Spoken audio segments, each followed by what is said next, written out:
Hello, Legend Chasers! Welcome to Time Roast with Ancient Legends. Today, I've yanked the Virgin Queen herself from the 16th century into our studio. Yes, the one and only Queen Elizabeth I, ruler of England and master of sass. Let's give her a royal welcome. Good morrow, knave. This microphone is a curious toy. Methinks it doth rival my scepter. Proceed with thy jests. Oh, we're proceeding, your majesty. Let's get this roast rolling. Let's kick off with some laughs.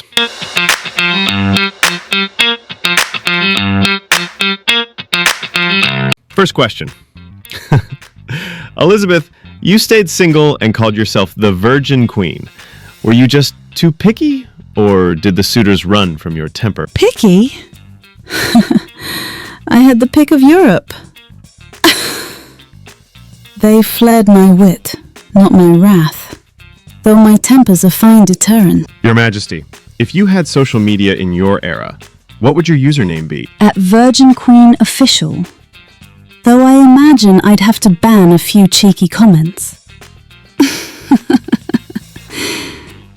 If you had to knight a modern invention, what would it be?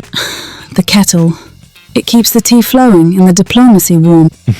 Madam, next question. That red wig of yours? Fashion statement? Or a sneaky way to hide a bad hair day? Fashion, thou dolt! A wig befits a queen, unlike thy modern hair gel disasters.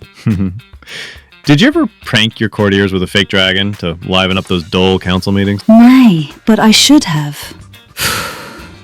A dragon would have silenced their bickering faster than my decrees. Were your speeches to the troops at Tilbury just theatre, or did you secretly enjoy the spotlight? Theatre?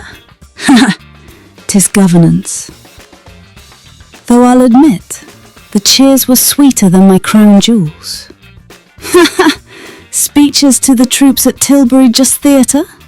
Or did you secretly enjoy the spotlight?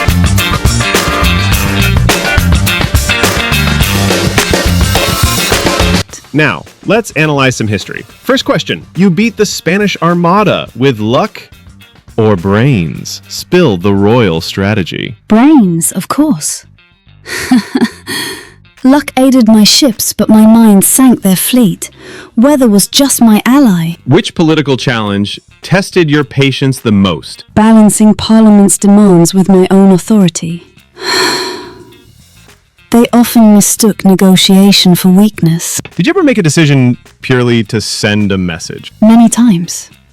In politics, words speak, but actions echo for centuries.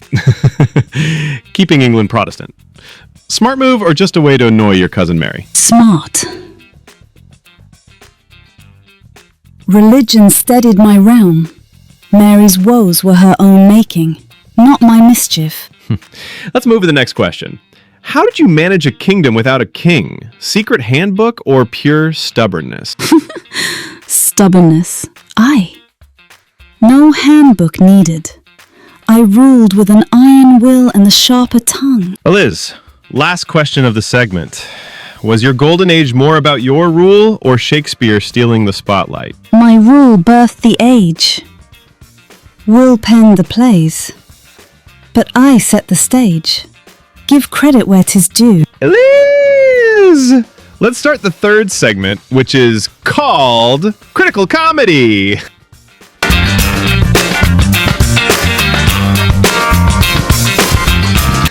Time for some critical roasting. First question. Critics say you were too cautious. Should you have invaded France instead of flirting with peace? Cautious? Wise. France would have fallen to my fleets, but peace fattened my coffers. Win-win. How did you choose whom to trust in your court? Through observation, not charm. Loyalty reveals itself in actions, never in flattery. Which of your reforms do you think shaped England most? Strengthening the Navy. It secured our borders and our place in history. That heart and stomach of a king speech, over the top, or just your daily pep talk? Over the top? 'Tis inspiration. My troops needed fire, not thy modern motivational apps. Liz, did you ever regret not executing more rivals to clear the throne? Regret? Nay, a queen rules with mercy, and a dagger when needed. Balance is my art. Last question of this segment.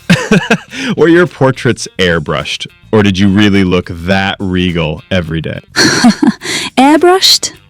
Ha! My painters knew my glory, though a touch of powder helped the cause. This segment gets personal, but still funny.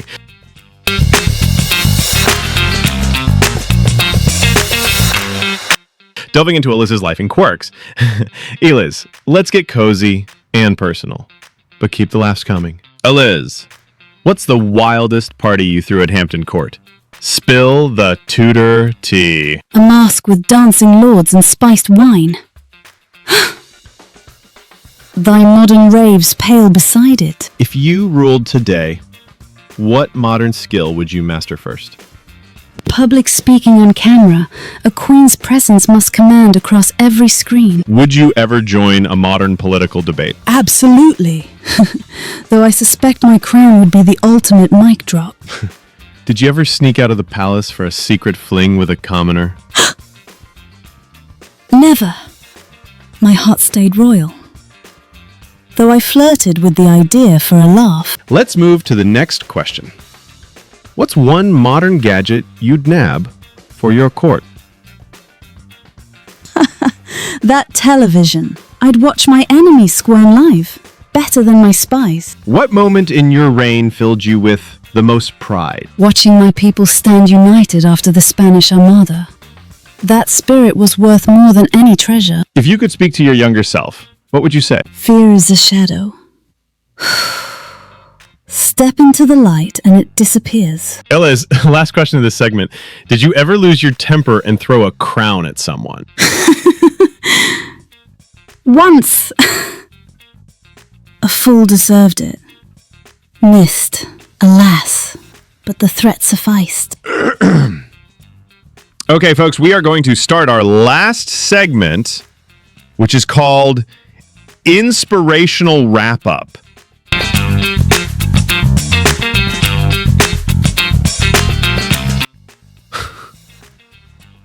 Finally, some inspiration. Eliz, what's your advice for my viewers chasing power like yours? Rule with mind and heart. Power is earned, not given. Seize it boldly. How do you stay a legend centuries later? Any secrets to share? Strength and wit. A queen endures through deeds, not just crowns. Follow suit. Eliz, any final words to inspire my 2 a.m. audience? Rise like England's fleet. Your glory awaits. Forge it with courage. Eliz, last question of the show. How can my viewers turn setbacks into triumphs like you did with the Armada? Turn tides with resolve. Every loss is a lesson. Use it to conquer anew. And that's a wrap on this Regal Roast.